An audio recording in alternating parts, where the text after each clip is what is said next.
Okay. Right. She's nearly here. I'm Jude Kelly, founder of the WOW Festival and artistic director of the Southbank Centre.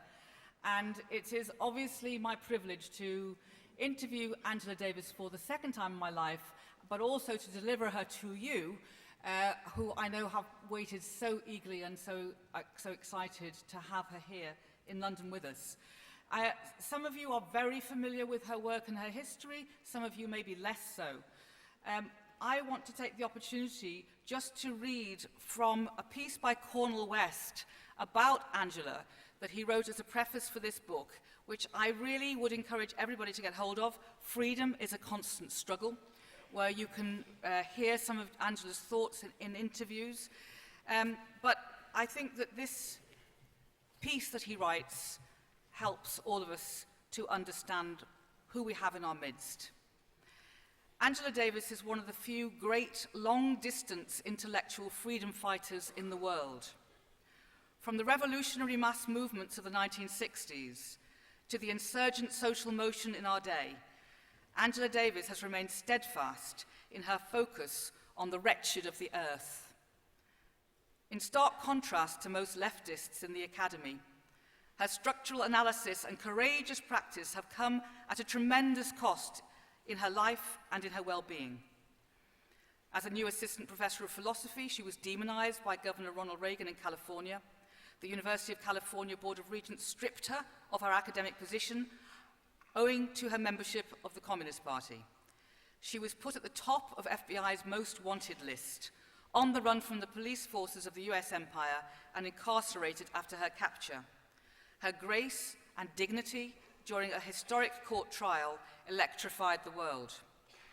And her determination to remain true to her revolutionary vocation in the intense international spotlight has been an inspiration. After the systematic state execution or incarceration of black warriors and government incorporation of black professionals, Angela Davis still stands tall with intellectual power and moral fervor. During the 30-year ice age of neoliberal rule, Angela Davis remained on fire for the freedom of the poor and working people. Her scholarship on women, workers, and people of color helped keep alive a radical vision, analysis, and practice during the Reagan and Bush years. Her pioneering intellectual and political work on the boomtown growth of the prison system helped set the foundations for the age of Ferguson. And her ubiquitous lecturing, marvelous teaching, and courageous solidarity in every corner of the globe keep candles of hope burning in the cold and chilling days of neoliberal hegemony. She remains, after more than 50 years of struggle, suffering, and service, the most recognizable face of the left in the US empire. But of course we know that her boundaries stretch much, much further than the US empire, because we wanted her to come here to WOW at this point in time, and she's here for us today. Angela Davis.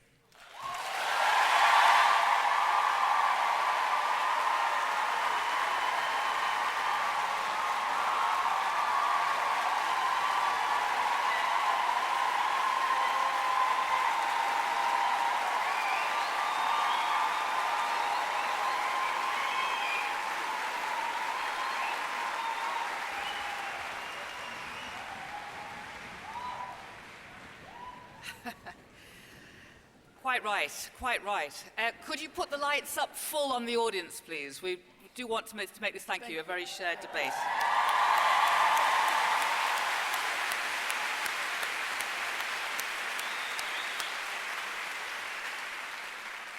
I'd like to thank Tracy and Jackie over here, who are going to be signing, and Claire Hill, speech to text.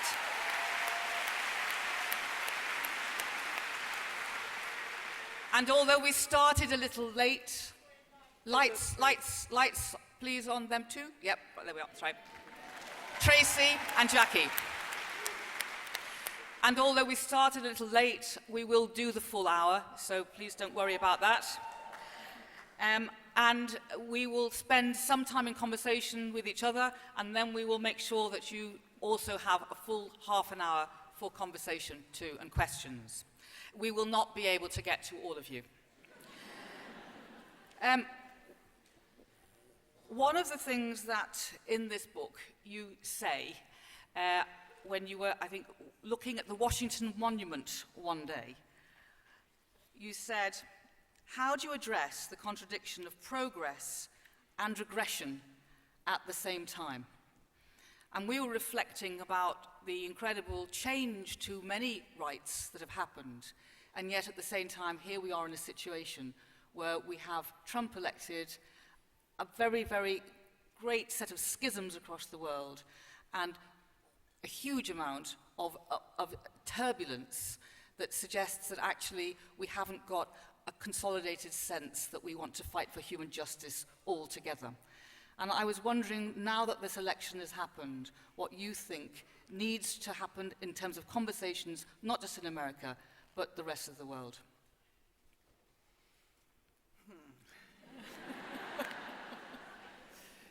Well, first of all, the election of Donald Trump has created a disaster. I've said many times that my 2-year-old grandniece couldn't understand what was happening. And she said, has Donald Duck been elected our president? And I always say, out of the mouths of babes, right? But of course, as much as we work to prevent the election of Donald Trump, and I say to prevent the election of Donald Trump because I don't mean to argue that had Hillary Clinton been elected, we would have been in a substantially different situation.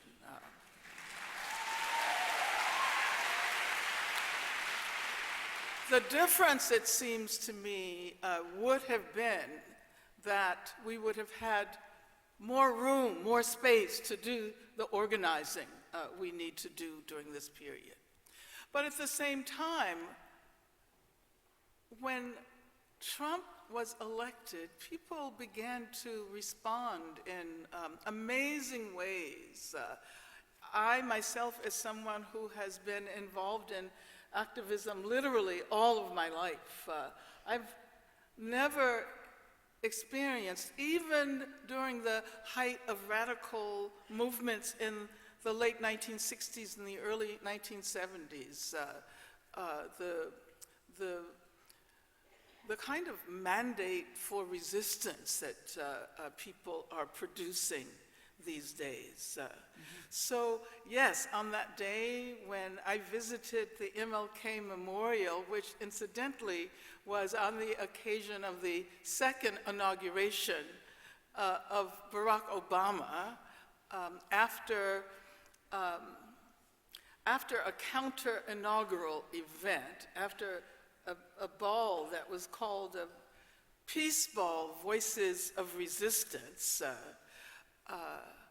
And if on that occasion it was appropriate to reflect on the regression that, as well as the progress, I think that now we need to keep those things in tension even more than ever before. And I'll conclude by saying, oftentimes people ask me whether I am disturbed or depressed that the same issues keep coming up over and over again. And oftentimes people say, you've devoted your life to this movement, and how does it make you feel when you see that nothing has really changed? And it is true that in many ways, structurally, racism is more powerful than ever before. But I always have to make the point that things have changed. And if we don't acknowledge that conditions have changed, what we're saying is that the work that we do makes no difference at all. And what is different, it seems to me, is the fact that young activists have more profound ways of thinking about, how we move in the direction of freedom. The conceptual tools that young people have today are based on the decades and decades of struggle. And so, yes, we have made progress. Yeah. We have made progress.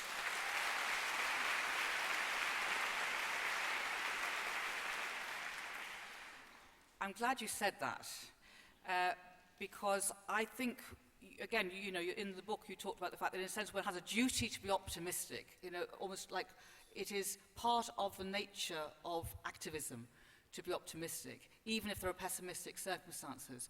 But you talked about racism, and in the book, again, you say it's actually one of the most difficult conversations to have.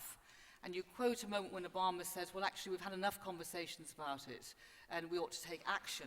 And you say, well, actually, we do need to talk a great deal more. We have to know how to meaningfully talk about racism, or our actions will move in misleading directions. And I'd like to talk about that, because certainly at WOW, we are trying to understand how to meaningfully discuss racism and all areas of inequality, so that we don't fall into the inevitable complacency of thinking that gender equality is basically keeping the same world, but with women, white women, standing in the place of white men, because that's not a world that would reflect change of values. But acknowledging that conversations about race are hard, and yet that they need to be done. Can you talk a little bit about good practice in this area? How does one start? How does one make it possible for people to start talking about race together? Well, these conversations never take place abstractly. And, there are those who are always calling upon people to participate in a conversation on race. And it's my opinion that the most effective conversations take place within the context of activism, within a context of trying to transform the world. You were talking about the problems of assuming that feminism calls for a kind of replacing of men by women, and we were talking about the fact that somehow or another we always use as our standard those who are at the center of the structures we want to dismantle. Mm-hmm, mm-hmm, mm-hmm. And so, why would women want to become equal to men? Mm-hmm. Why would Black people and Latinos and Arabs and Muslims want to become equal to white people?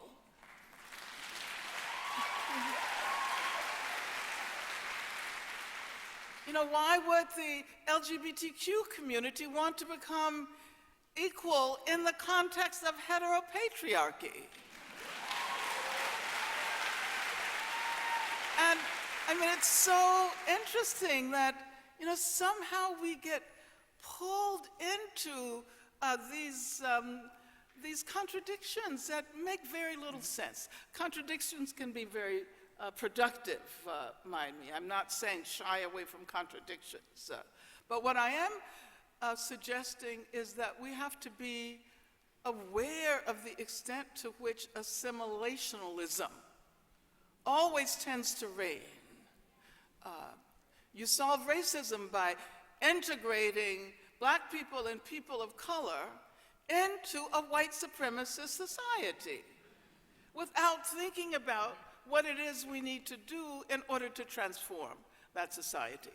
And I think that that maybe now we're finally beginning to get it. I hope we are. But I'm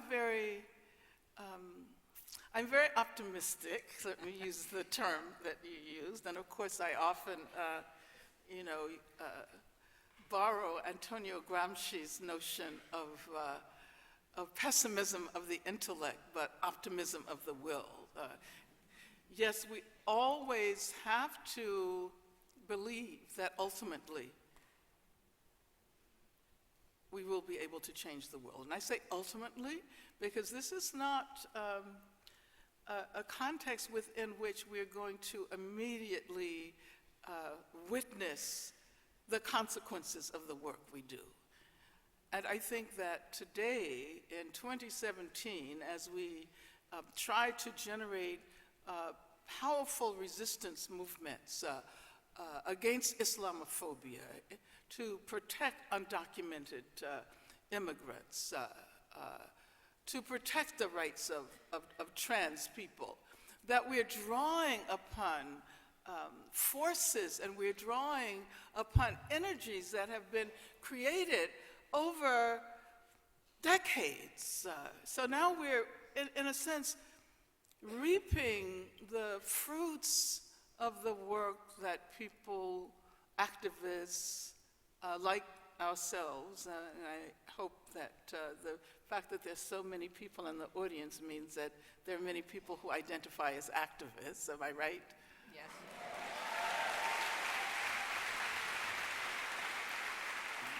Yeah, just as we're creating the terrain for something that may happen 50 years from now. And oftentimes when I say this, people become depressed because they're saying, well, maybe I won't be around 50 years from now. But so what? What difference does that make? Capitalism forces us, and the neoliberal ideologies you were talking about compel us to measure the world in a very small way. We cannot measure the work that we're doing by our own selves, our own individual selves, and even by our own lifetimes. Because I like to think that today we're living the imaginaries of those who have been long gone. We're living the world. They want it. And therefore we can expect that others will be inhabiting a world that we imagine, maybe not in terms of the specificity, but inhabiting a very new world that is impossible if we do not engage in the kind of activism that is required today.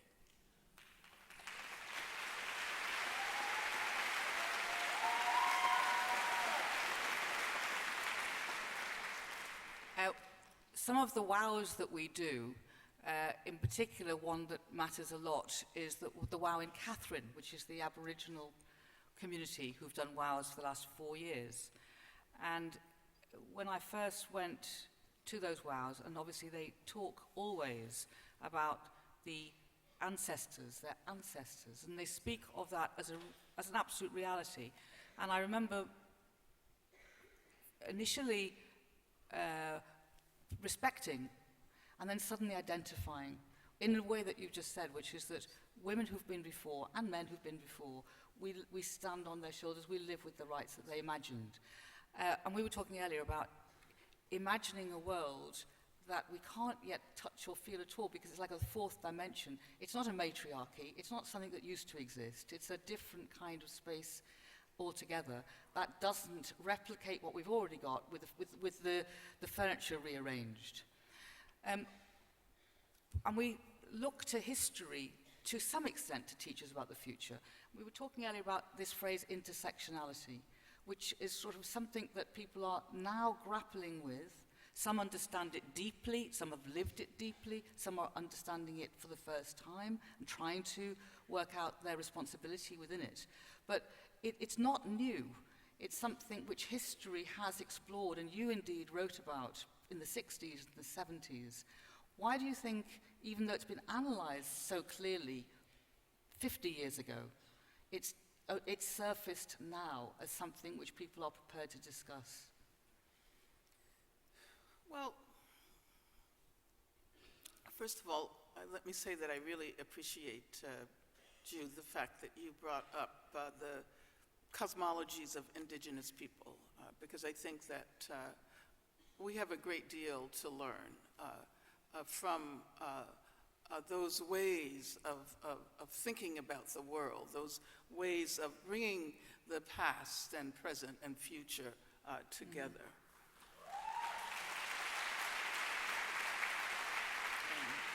I was, Winona LaDuke, who's a really amazing Native American activist, points out that in indigenous terms, 5 generations is not a very long time. And so we have to think in terms of generations. Intersectionality. I don't think it was clearly analyzed 50 years ago. I don't think it's been clearly analyzed in the 21st century. As a matter of fact, I like to point out that that the impulse for thinking about what we now know as intersectionality is an activist impulse. Because if one looks at the struggles in the 1960s, early 1970s, around the time when I was in jail, as a matter of fact, we were, yeah, when I was in, I'm sorry. I'm sorry, I sort of casually talk about the fact that I was in jail. And what I can say now is that that was such a difficult period in my life, but now I see it as a gift because I learned so much, and so much of who I am emanated from that experience of being imprisoned. But I can remember when we were trying to figure out, how do women of color assert ourselves in the women's movement that was emerging. And as I've pointed out many times, I was often the target of a question that went something like this. Well, what are you anyway? Are you black or are you a woman? And of course, there was that wonderful anthology, all of the women are white, all of the blacks are men, but some of us are brave. And I think that bravery is beginning to rise. And so there were so many ways that activists and scholars and scholar activists were attempting to figure out how to think these issues together, how to develop activist strategies, organizing strategies that attended to the interrelationships of gender and race and class and sexuality. And many terms were used. The whole notion of double jeopardy was used early on to be black and female, an article that appeared in one of the first women's liberation anthologies by Fran Beal. And then also Triple Jeopardy, which became the title of a newspaper that was associated with an organization called Third World Women's Alliance. And the Triple Jeopardy was imperialism. This was the era of the Vietnam War, racism, and sexism. And I could actually do a lecture for the next hour about the genealogy of the term intersectionality. But intersectionality is just one of the most recent concepts that emerged to attempt to approximate the ways in which these modes of oppression, these categories come together in reality, in social reality. unfortunately, many academics think that the terms we use in academic languages coincide exactly with the social world. But I think that what we're doing is we're trying to find ways to give expression to the social reality that always exceeds our ability to find concepts. And so I'm kind of sad that intersectionality, Kimberly Crenshaw, who's an amazing a legal scholar, she coined the term intersectionality, and we seem satisfied with it. And we're not continuing to find other ways to talk about the messiness, the interconnectedness, the cross-hatched character of this. I think that we have to continue, because we haven't yet figured it out. Okay, yes, that's great. I mean, I think that urging on, and that does really relate to that phrase, and some of us are brave, doesn't it? Because actually, the hard thing, the brave thing, I mean, speaking as a 62-year-old white short woman, there's only so much knowledge I've got. But I can tell you what it's like to be me. And when you are standing in a place of power, which I do, because I'm the Southbank Centre's artistic director and I founded WOW, then the amount of knowledge that I don't know becomes really, huge, relative to the influence one can have. And therefore, you rely enormously on the generosity of bravery all round, mainly other people's, to kind of keep the conversation moving forward. We had a very powerful WOW in Baltimore recently, and it was at a time, Baltimore is a community very stricken by its divisions. And interestingly, when we were doing the WOW Festival, women of color, white women were kind of saying, we actually can't talk to each other, we can't talk to each other. And we were saying, well, you can't do WOW unless those conversations are going to be had, I'm afraid. We're just not going to do that. So in the end, actually, we had a tremendous WOW because people did have courage. But one of the sessions was, I can't remember, it was more or less, I'm tired of telling white women what it's like to be black. They can go and learn for themselves.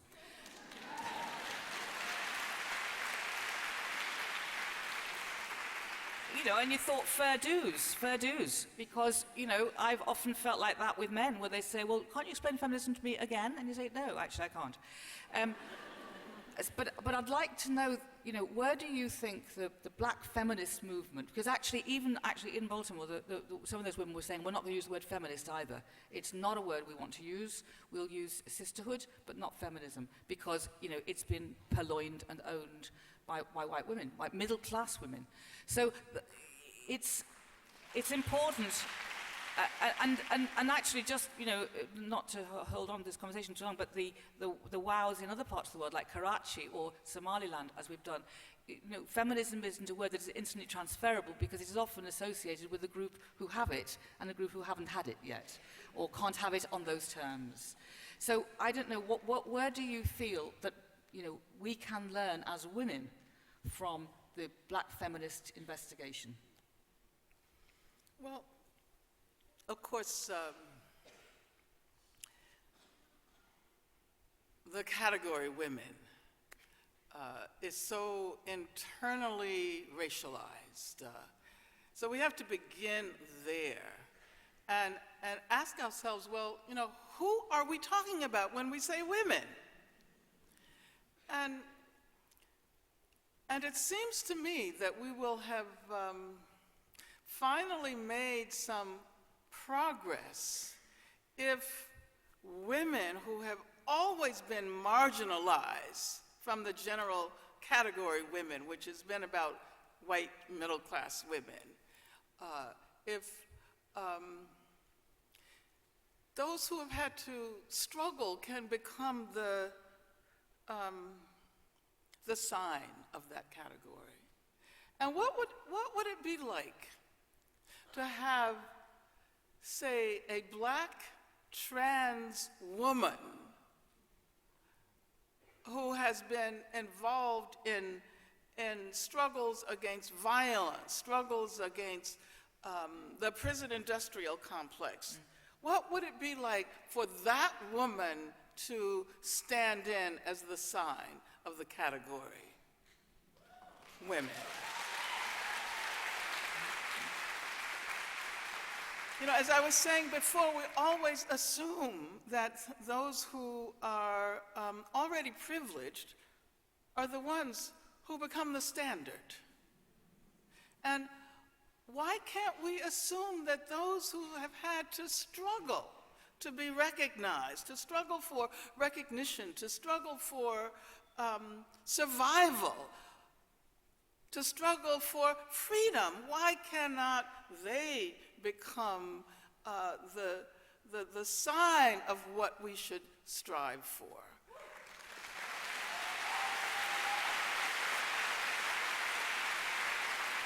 And so it's in that context. You know, I'm someone who, after I wrote this book in, I think it was published in 1981. It's called Women, Race, and Class.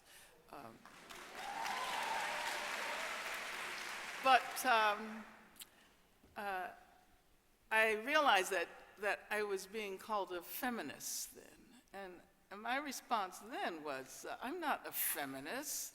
You know, I'm a revolutionary black woman.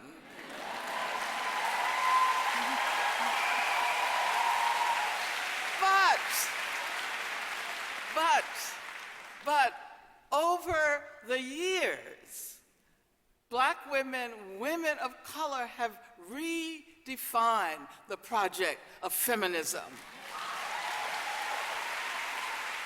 And so the feminism that is on the rise today is, to use the word we were talking about before, is an intersectional feminism. It's not a carceral feminism. It's not a glass ceiling feminism.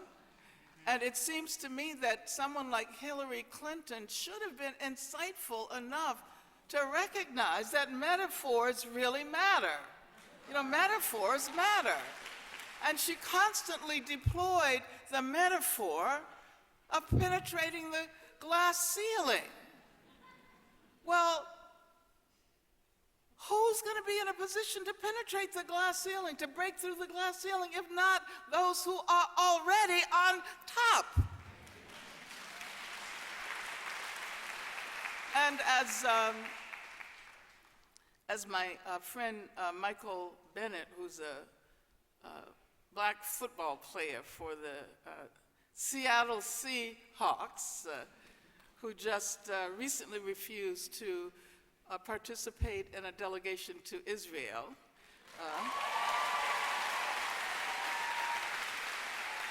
And he also released a really powerful statement on International Women's Day supporting the strike, so you can find it online.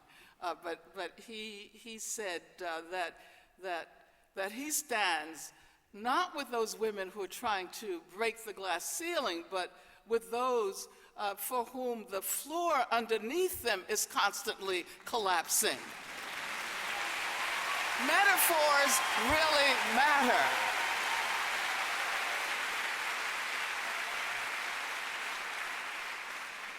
Okay, I've got two short questions and then you can be preparing yours. One is about men. Okay. So that could take a long time, but I think, you know, it's a very important thing that we have talked a lot. I mean, I started this festival being a man 3 years ago. People kind of went, what do you mean, being a man? They've got a festival all the time. But actually, unless one addresses the issue of masculinity and the idea of toxic masculinity and the confines of masculinity, then I don't know myself how we can move conversations on. But you say that actually feminism doesn't belong to anyone in particular. Feminism is not a unitary phenomenon. And so that it's increasing, there are men involved in feminist studies. I mean, and you talk about the fact that women have got to invite men to the struggle. And obviously, this is something which not all women feel comfortable with, and men appear to be reticent on. Well, I don't know if I said women should invite men into the struggle. Did I say that? Yeah, you did, but it's okay. Okay, well, that's okay. What I should have said. See, this is why I don't read my own work, because I find too many points of disagreement. Did I really say that? Well, actually, you say both men and women and trans person have to do the work, right? But it's important to invite men to the struggle. But I did. Okay. But there's a certain kind of right. Well, anyway, let me tell you how I would. The responsible men have to no, be let me aware. tell you how I would formulate it. Because I think men, progressive men, need to take the initiative themselves. They don't need to be invited. Because so many of the issues we construct as women's issues, domestic violence, intimate violence, sexual violence, gender violence, they are by and large men's problems. And, it's interesting, when the anti-violence movement emerged in the 70s, I kept thinking that soon there will be a wave of men, radical men, organizing other men against violence, against gender violence, against violence against women, against violence against trans women. And it happened to a certain extent in a few places, but for some reason it never caught on in the way it should have. And I think this is perhaps the moment when, and I see this in the context of the feminist approaches of Black Lives Matter and other movements, that young men are beginning to recognize that feminist methodology is going to allow us to move through and begin to push some of these questions in ways that they have never been pushed in the past. And I think that the anti-violence movement, which is an amazing movement, and it has been, some 50 years? And there are all kinds of organizations and agencies and committees and strategies and approaches all over the world. And I think we have to applaud that. We do have to applaud that. But at the same time,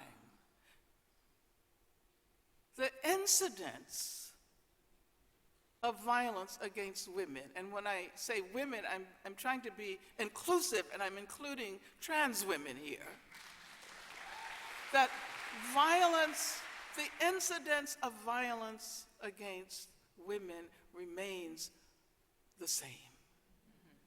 So there's something we are not doing. And I think that we shouldn't be relying on punitive methods.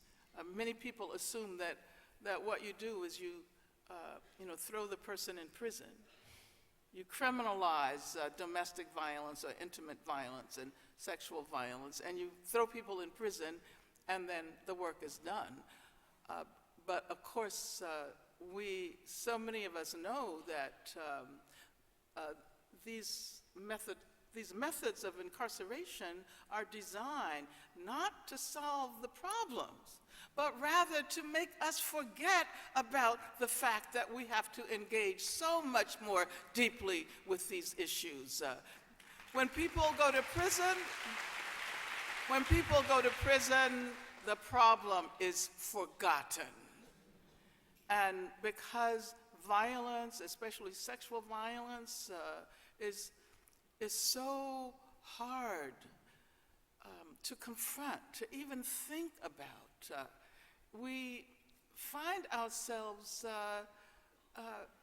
very easily capitulating to what appears to be the only available solution. Just, put them in prison.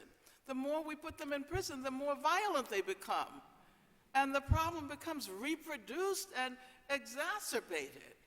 So I guess I'm saying that as an abolitionist, and I like to, we were talking about feminism. The feminism I identify with is, I think I would call it abolition feminism. Abolition feminism, which is an anti-racist feminism, anti-capitalist feminism, intersectional feminism, all of that. And so it means that we're going to have to do a great deal more. And I think that the younger generation is taking up these issues. I had a wonderful meeting with a group, a small group of about 10 or 12 young people associated with Black Lives Matter earlier today, this morning.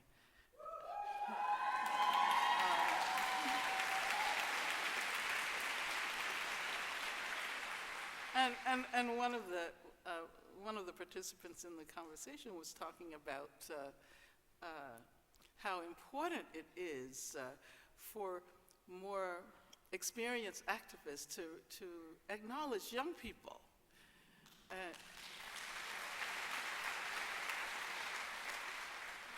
And I had to say, well, I totally agree with you, but from where I stand, all of you look really young. But I do think that her point was really important. It's the younger generation that not only benefits from all of the experience and the knowledge that we've been able to produce over time, over years, over generations, but it's also the capacity to imagine something different, something new, something that does not replicate the past. And oftentimes we assume that all we have to do is find out, what the famous activists of the past did, and we have the answer. But that's not going to solve the problem, because those of us whose experiences are connected with the past have not been able to extricate ourselves from some ideas that are often very regressive. And I include myself. This is why I think the most important learning I do at this age in my life is learning from young people.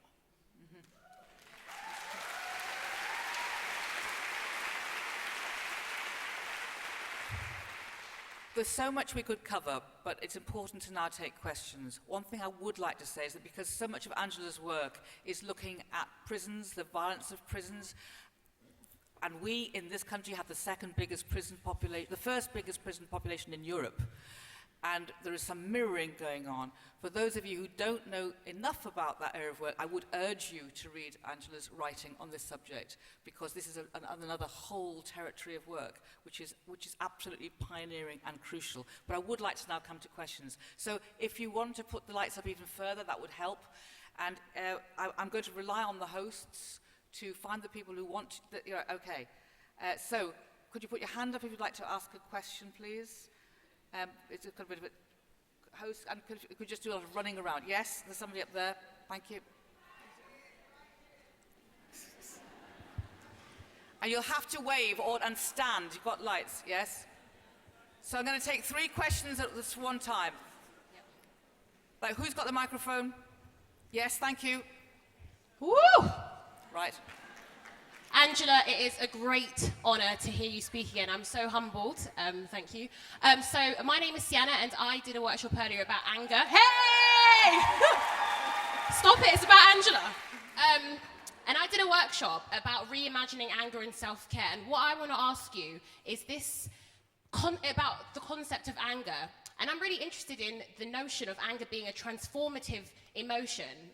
Obviously, we understand it to be quite negative, but how can we make anger something that we use and turn into a productive energy and the impetus for change that we need? So it's my question.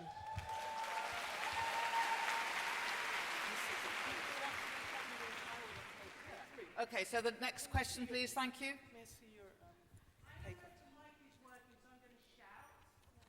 Take the mic, they'll switch it on. Hello? Yes, it's working. Okay, so first thing I want to do is to just bow to you, Angela. Here I am. Here I am. Here I am. I just want to bow to you and say thank you so much for the struggles that you took on board for us women. And I also want to say thank you for organizing WOW and giving an opportunity for women to come together. Thank you. Thank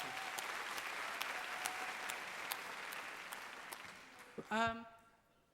Question is, for so long we've been, as women, thinking about the things that we have struggled with. And I feel that we need to start looking in a different way. And I think that we need to start looking at what are they afraid of? What is it that we have as women that others are afraid of? Why do we get raped? What are they stealing from us when they rape us? What are they stealing from us when they say, you're not good enough for that? What are they stealing from us when they silence us? And actually, we need to look at the power we have as women, because that is the thing that is actually our potency. And I've been talking about potency today because we have a lot of potency. And I think we need circles like these to get together and start talking about that. It's not to say the other stuff isn't important, but this is part of the new stuff we need to start talking about. Great, thank you. And there's somebody back there, yes? Is there a microphone right back there? Is there a microphone right back there? Who's got the microphone, please? Me, okay, me. Okay, thank you, yep. Where are you? Hi, out of breath. There. I've written it down so I don't talk too much. Hi, I'm Jude Dory. I'm 18. And I wanted to say, to me, Miss Davis, you're kind of like a real kind of beacon and example of a black woman who really knows who she is and knows her power as well. So I think I'm outwardly quite confident. Like, I do a lot of writing and activism, but I think, like, especially from working now in a very, very white, female-dominated field, I felt quite overwhelmed and, like, just finding it quite hard not to lose sense of myself. And I know you probably get asked a lot, like, what the message you would give to young black women who are trying to growing up and trying to navigate the world now. But I think you learn that. But I think the question I'd like to ask you is, what's the thing that you know now, kind of reflecting on your youth, that you wish you knew as a young black woman, that you feel that is really important for us to know?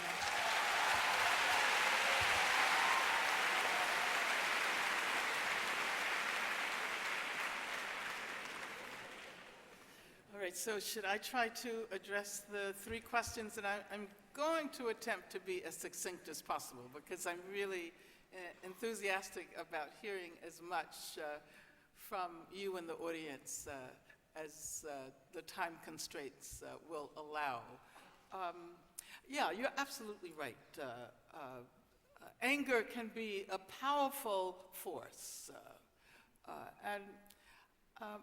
You know, I like Audre Lorde's way of addressing the uses of anger. And at the same time, I would say that we have to beware, however,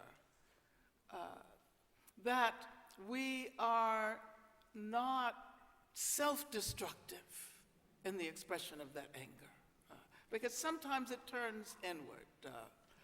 So I like to think about politics of anger and how to harness it so that we can use it as a transformative force. And I would say the same thing in response to the second question about the potency of women. And I think I would say that, you know, I don't believe in natural powers.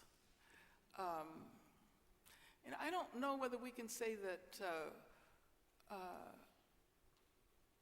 women naturally have this power. I think it's a product of the historical contributions. Women have done most of the work when we talk about building movements that have transformed our world for centuries.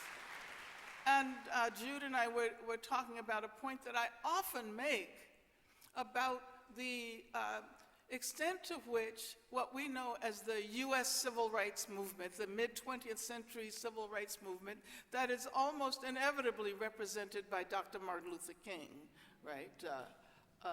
You know, maybe you hear about Rosa Parks, but you don't recognize that it was poor black women, domestic workers, who were the ones who were compelled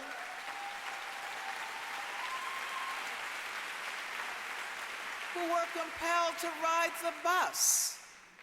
And so I like to think that we are where we are today because those poor black women, maids and cooks and washerwomen, had this collective dream of a different world. And they acted on that dream. And that is why the Montgomery bus boycott became successful. That is why Dr. King was able to emerge as the representative of that movement.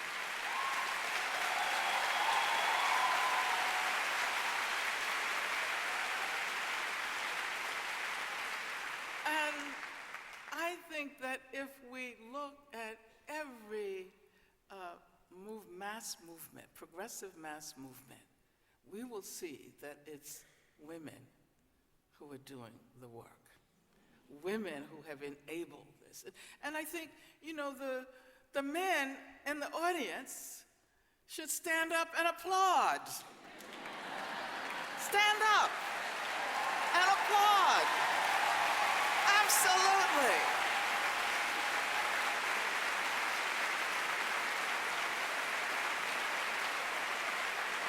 Absolutely. And so when we say that the future belongs to women, it's not, as we were saying before, about taking over the leadership positions of men. It's about transforming the very structure of that leadership.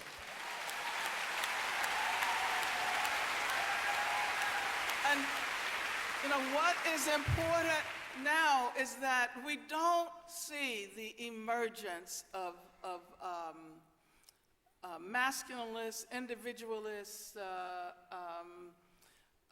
charismatic leaders. We see a collective leadership. We see black women, we see black queer women who are taking leadership in the movement and doing it in a very different way. And I think that insistence, that feminist insistence on collectivity is what marks the fact that we have the potential for moving in the direction of a very different future. This is what it means to say that women represent the future.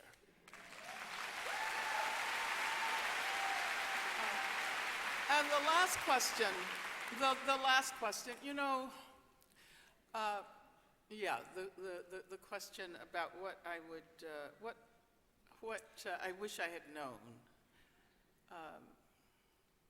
You know, I don't know whether I wish I had known anything that I know now. Because, I think if I had known, then I wouldn't have been willing to take risk and to use my imagination. And I think we learn as much from making mistakes, and sometimes even more from making mistakes. And I always point out that it's not that young people, younger generations shouldn't be allowed to make mistakes. It's just that they shouldn't have to make the same mistakes that we made. They should make new mistakes. But you should also know, I said I was going to try to be succinct, but I do have to say this. It's completely accidental that I ended up where I am. It was an accident of history, and it just so happened that I got targeted because of my politics. I was no different from anyone else. And all I've done over all of these years is to try to use the arena that was created by the fact that I was targeted by Ronald Reagan and Richard Nixon, who was president, and J. Edgar Hoover, who was the head of the FBI. I was in a situation back then where even though people believed that I was innocent, their response was, there is no way you are going to be able to win up against the most powerful men in the world. And I was charged with, I said I was in jail, but I didn't tell you that I was charged with 3 capital crimes. I was charged with murder, kidnapping, and conspiracy, each one of which carried the death penalty. And the only reason I think it's important for people to remember anything about me, because I'm just another person. That's all I am. Just another person who has tried her best over the years to make whatever contributions I'm capable of making to the struggle for freedom. That's all I am.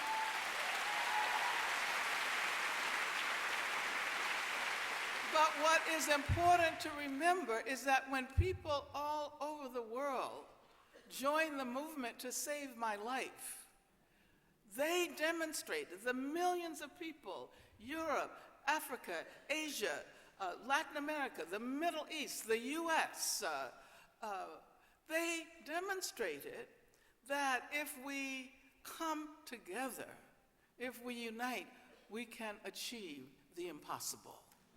And that's the lesson that I symbolize.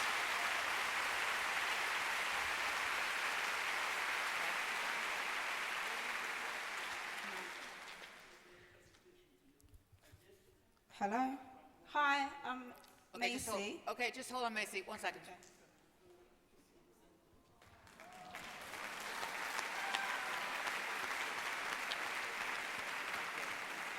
Okay, yes. Hello, I'm Macy, and I actually work with young people, especially young women who are leaving prison. I can't. What do you... Up the Macy, right at the back there. Oh, all the way in the Yeah. back. Okay. In the bleeders' seats. Yes, I see. What do you say, or what advice could you give me supporting young people, especially young women leaving prison, as a lot of them have self-hate and hate themselves?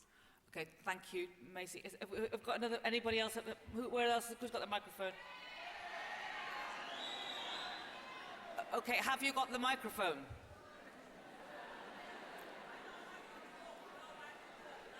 No, we need a microphone. Is this thing on? Can Is it on? you get a microphone to her? Is it on? Oh, hello. Ooh, Okay. sorry about that. Hi, Angela. Firstly, thank you for your time and your wisdom tonight. what- It's been really insightful. Where are you? Here I am. Hello.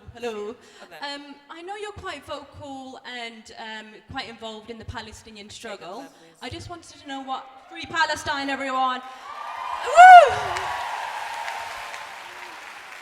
I just want to know what drew you to that struggle and what similarities there are between the struggles you've had with the civil rights movement and the Black Lives Matter movement and the Palestinian struggle today, obviously with the apartheid state. So that's my question. Okay, and let's take this third question down here, please. Yes, hi, good evening, everybody. I am so honored to meet my hero. And I'm sure I speak on behalf of everybody here. I am an activist and I campaign on the issues of deaths in police custody. My brother is Sean Rigg. My brother is Sean Rigg, and I've been campaigning for nearly 9 years on those issues. I heard all what you said, but I would like to ask you personally, what gives you the strength to keep going? I know we cannot give up, but what would you tell me so that I can keep going, certainly as long as you have, to fight on the issues of deaths in custody for my people and this country?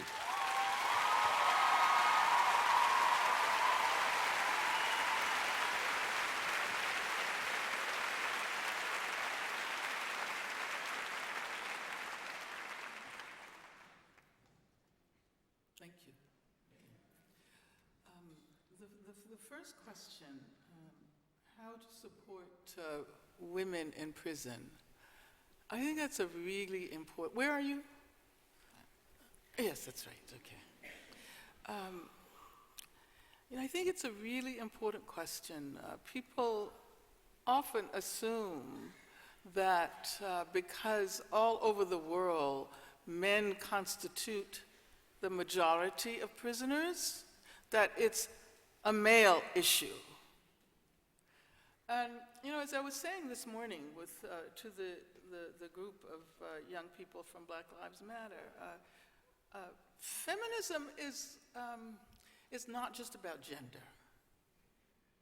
It's certainly not just about women, but it's also not just about gender. I see feminism as a methodology, as an approach, as a way to think about issues, as a particular methodology of organizing, placing intersectionality, or what we call intersectionality, at the center.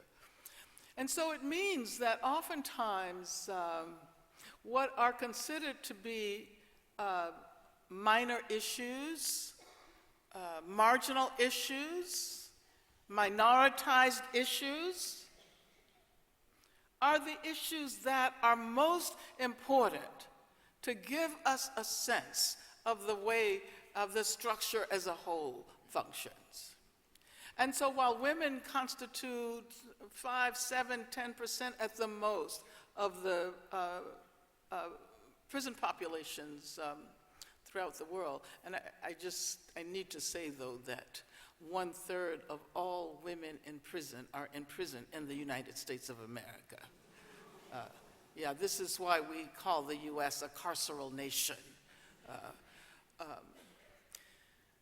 But if one looks at the ways in which we can think about the conjunction of state violence and intimate violence based on women's experiences. And I say this because we've learned a lot of this from women prisoners. And for those who are students or academics, you cannot assume that all important knowledge gets produced within the context of universities.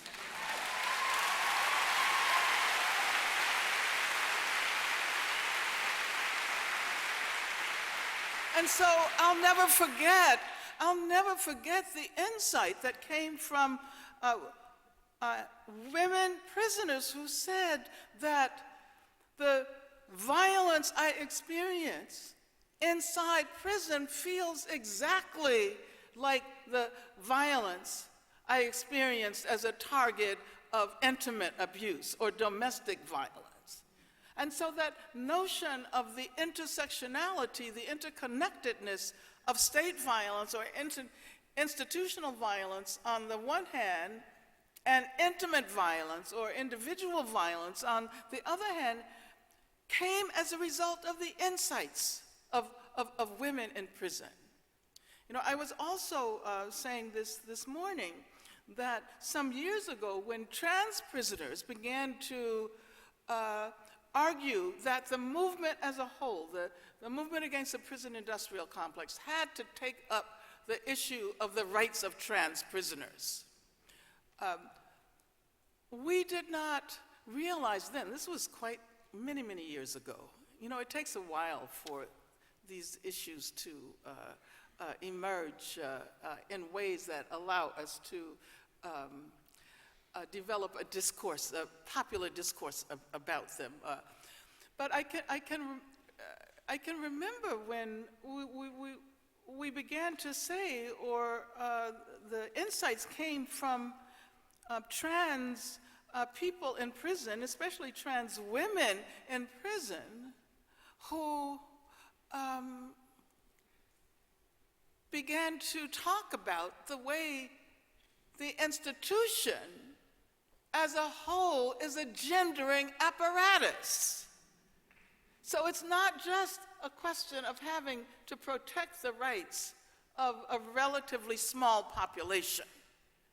It's a question of recognizing how the prison helps to consolidate gender binarism, you know, how the ideological work that it does on everyone in the society. So you see, you start with what appears to be a relatively small issue, and it transforms the way you think about your theory and your practice of prison abolition. So it means that prison abolition is also the abolition of gender policing. And so I think that we don't approach women in prison as a needy population that needs to be helped by missionaries or charitable forces. But we try to create egalitarian relationships and recognizing that we have as much to learn from the experiences of women, trans and cis, who know in their bodies what it means to be incarcerated, as we have to offer in the way of solidarity.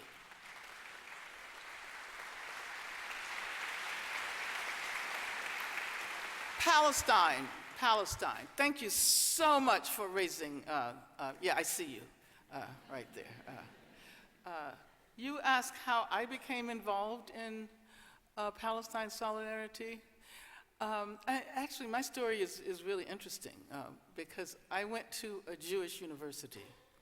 I went to Brandeis University, graduated in 1965, and the first Palestine solidarity work I did was during my time as an undergraduate at Brandeis. And I always point out that I actually learned from my Jewish friends at Brandeis the importance of doing Palestine solidarity work. So whenever people talk about anti-Semitism, I say, no, that is not what it is about at all. As a matter of fact, that the work for justice against Palestine is the best way to challenge anti-Semitism and Islamophobia alike. And I think that it was so important that the Black Lives Matter movement, the movement for Black Lives, took up the question of Palestine solidarity because you know, Black people in the U.S. can be really U.S.-centric, you know?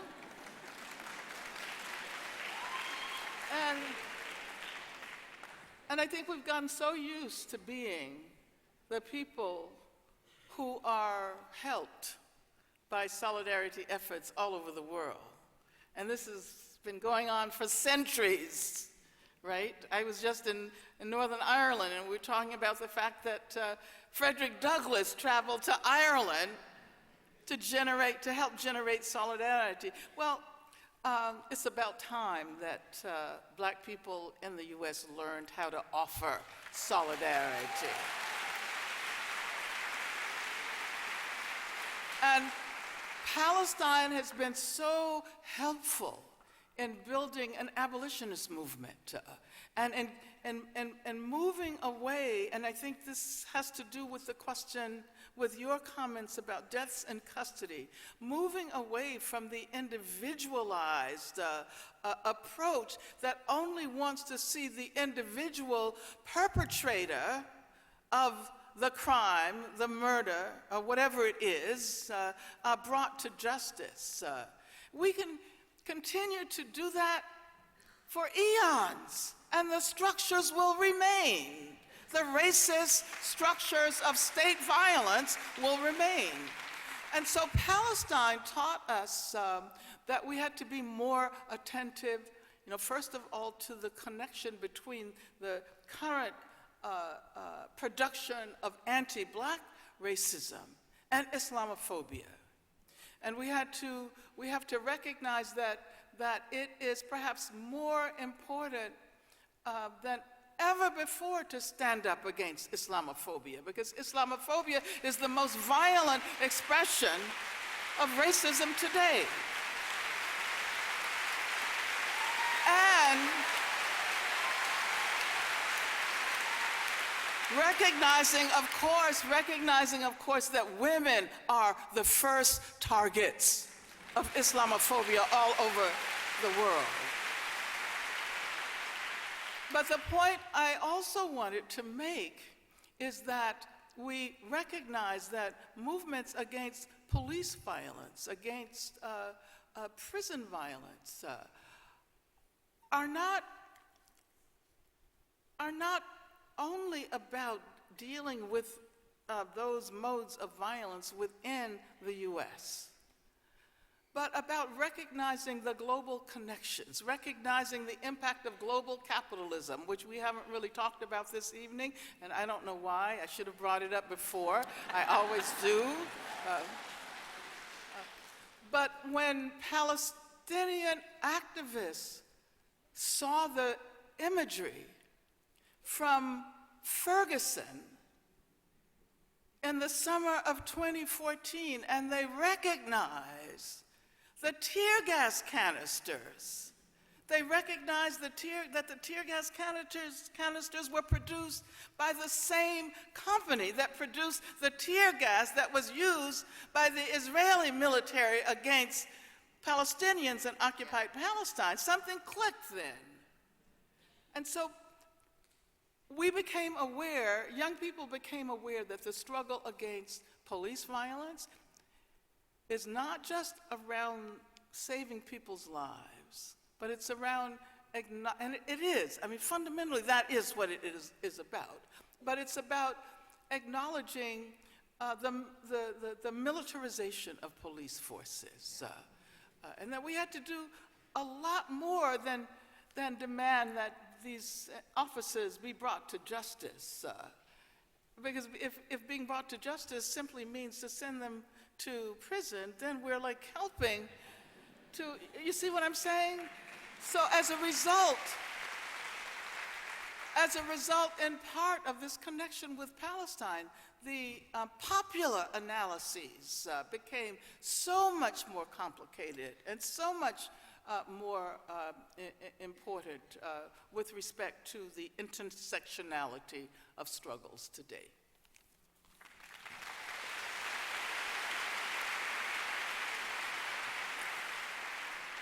It's 8 o'clock, and I feel I'm doing you a terrible thing. I'm taking Angela away. But let me just say that Yeah. I think the work that has been done here around deaths in custody has inspired people all over the world. So thank you so much.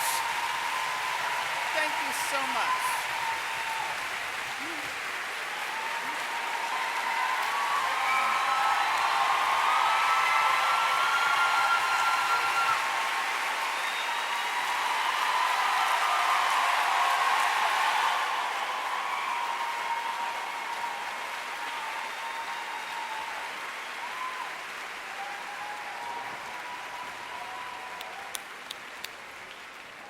So there's just one thing I would like to ask of all of us. We have a history of knowing that the most magnificent women doing the most magnificent things, the waters have closed over them in history, and it's been our loss, and we've had to go and find those women again. Please let us make sure, however ordinary you choose to say you are, that is not the way we feel. Well, I don't mind being old. Listen, let me say this.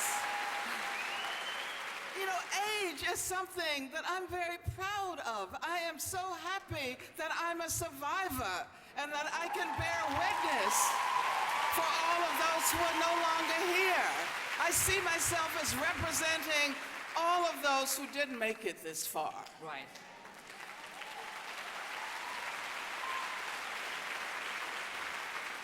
So all the young activists in the body of the hall, and in fact all of us, will march on, optimistic and determined and learning and reading, and we will try to make sure that we don't let you down and we don't let our past down, and we'll make sure that we honour Angela after she's dead. We'll just build some bloody great statues, or maybe we'll just do a feminist version of history making. Angela Davis.